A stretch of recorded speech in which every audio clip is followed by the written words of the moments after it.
Hi, I'm Michelle Renee Hiatt of American Quilter Society, and we are here at AQS QuiltWeek Branson.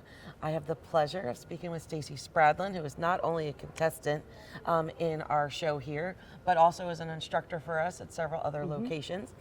We are in the Modern Quilt section, and we are in front of Mango Garden, which is one of two quilts that you have in our contest. Yes. This one you did 100%, so Right. you did the piecing as well as the quilting. Correct.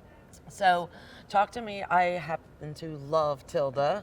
So this is a Tilda World pattern, correct? Correct. This is, it's a free download from Tilda's World. It's called Mango Garden, and it features her Bloomsville fabric line.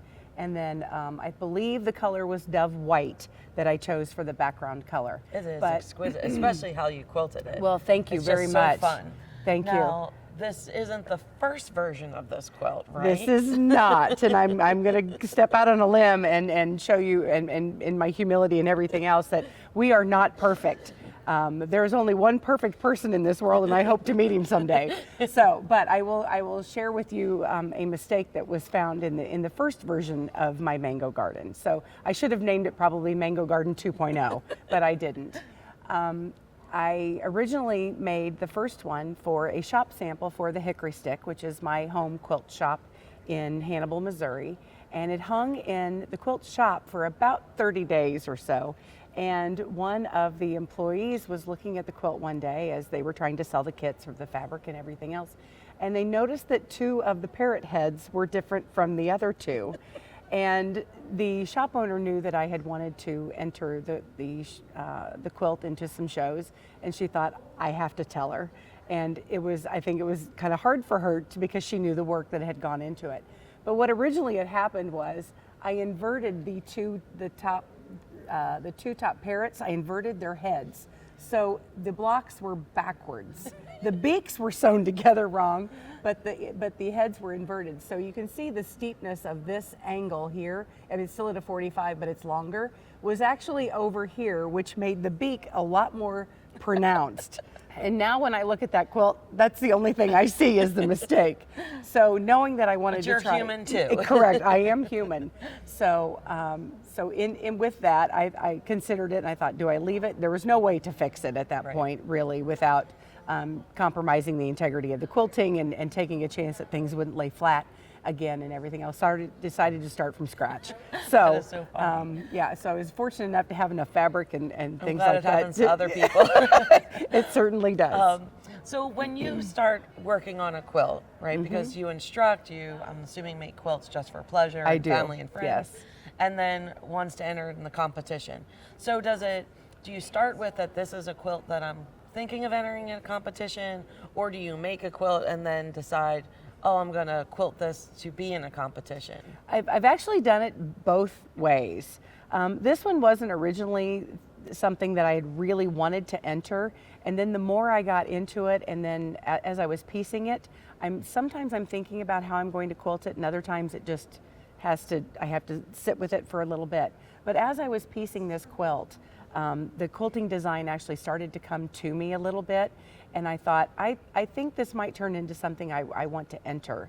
So, and then with that knowledge, then I know exactly what kind of batting I need to choose, or a different way to load and to do everything else. I actually loaded this. But you're taking more care. Correct. I am taking a little more if you're care going to than enter it into a competition. Correct. Than what I would call the utilitarian quilt, that's going to be washed and dried numerous times and thrown in the car and whatever. But I actually loaded this quilt sideways. So typically when long armors, we load vertically, we load the top to the bottom. I actually loaded this side at the top and quilted it this way. The reason being was I knew that I wanted to do all of this matchstick quilting in here, and I didn't want it to be interrupted from be limited from my throat space in the machine. Yeah. So by loading it sideways, I had the entire space to be able to do this line all the way down without hitting my front roller bar, so I could keep those straight. And then, so speaking about, before you even put it on your machine, you knew you wanted to do the matchsticking.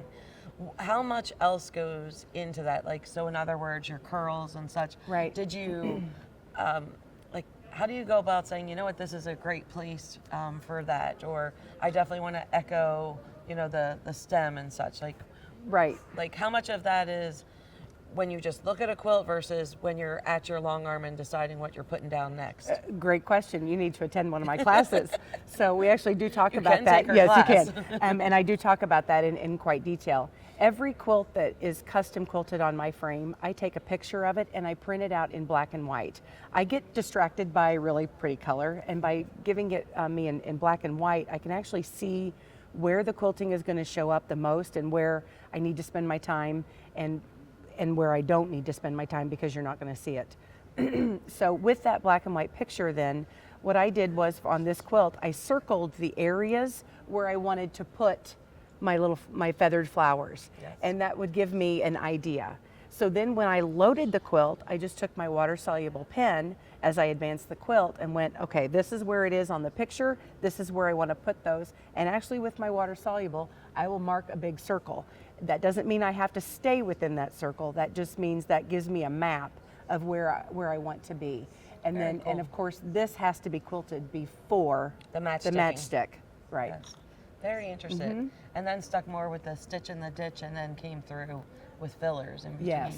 It's Yes. lovely. Yes. It's, Well, thank you very yes, much. I love Yeah. spending time here. Yeah, thank This quilt you. just makes me happy, Yeah. and that's what my Oma always said, is quilts should make you happy. And correct, This yeah. one always makes me Yeah. smile when I Yeah. walk past it. So this is fabulous. Thank so you. have a second quilt that you I quilted do. For another artist. So Correct. why don't we take a stroll over there? Perfect. And talk about that one. Okay, thanks. All right, so we moved over here with Stacie Spradlin to the category 2, which is our large quilts movable machine. And this quilt you did with Jacqueline de Jonge, and it's called Catch Me. And so you were the quilter on it and the binder, Yes. but she pieced it. And so, like, how does that work? Because you enter competitions, and so does she. Is that something you work out ahead of time, that you know that she's going to be entering in large quilts, and therefore you're checking to make sure, well, I have one coming in this year that's going to go to modern? Right, Is right. that how you think Yeah, about it? actually, Jacqueline has not entered her own work in quilt shows in many years. A couple years, yeah. Right. And when she did this redesign, when she asked me to quilt it, it was something that we discussed ahead of time. And she said, you know, I really think this is something special enough that I would like to enter some quilt shows. How do we go about that? You're the one located in the United States, because she is from the Netherlands. Yep. But since I was the one in the United States, she says, could you take care of that and just let me tag along with my own quilt, basically. Fabulous. So it was something that we did discuss ahead of time. So there was no money exchanged, so that we So could it's more put. of a partnership. This is a partnership. This is a true collaboration.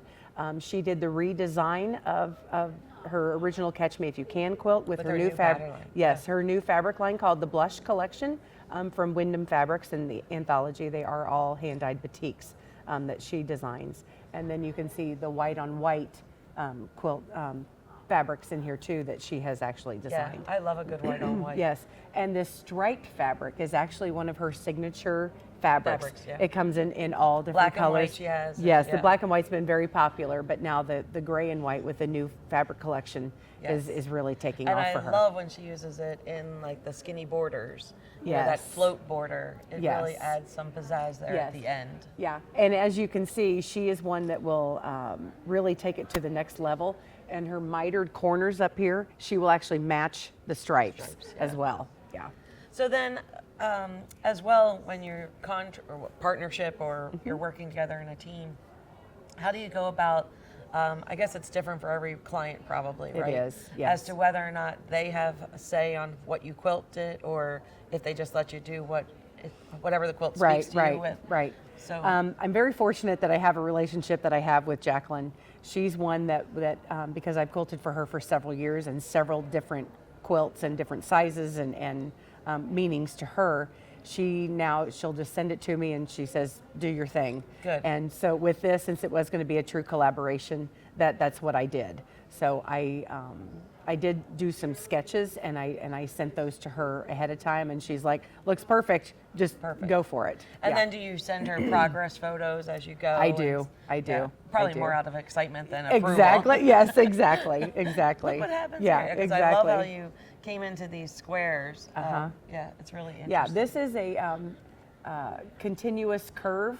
It's actually one of the classes that I will be teaching in Paducah, and there are still seats available in that class. So yeah, this is continuous curve. So I'll be going and showing you how you can quilt this entire area without any backtracking, and you start and stop from the same position, so that you can get in and out a lot. Because in long arming, loose threads are not great. We don't want to have to bury a lot of threads, The less especially threads, the better. correct, right. And with competition quilts, of course, I always do bury the threads. And I think that is one of the things that I know when I used to take long arm classes, and now like when I do my drop-ins in classes, is that I think it's really important for people to realize that you kind of have to have a plan. While it's free motion, you got to know how you're getting from A to B. Right. And and what you're filling in there, but you got to have almost an escape route. Correct. Yeah. At least something to bridge you over to where you want to go next. Yeah. Right. So it's fabulous. Yeah. Well, thank you very much. Yeah, I love it, and I think that quilting, it's nice when quilting adds to the overall effect of the quilt. Right. Yeah. Right. So this is beautifully done. A very nice balance. Well, thank you very much. I will be. It'll be a sort of a challenge for me, because later on this year, I actually do want to make one of these of my own, because this will actually get returned to Jacqueline. This is her quilt, even though it was a collaboration. But I do want to have a version of my very own, and I'm going to be attending a class with her later on this summer. To learn how to do her paper So, technique. well, actually, I'm one of her certified or authorized instructors with her. Oh, but part fabulous. of my continuing ed is that I will attend one of her classes, and this is the class that I'm going to be attending. But I like the quilting on this one so much that I hate to duplicate it exactly. So But it's you going to want be, but I want to, right? So I may have to just do something a little bit slightly different in the border or something to that's kind too of funny. differentiate the two. Yes.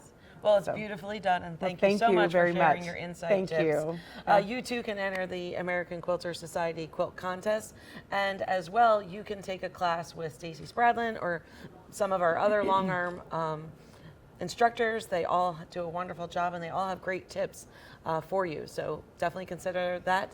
You can check that out at AmericanQuilter.com.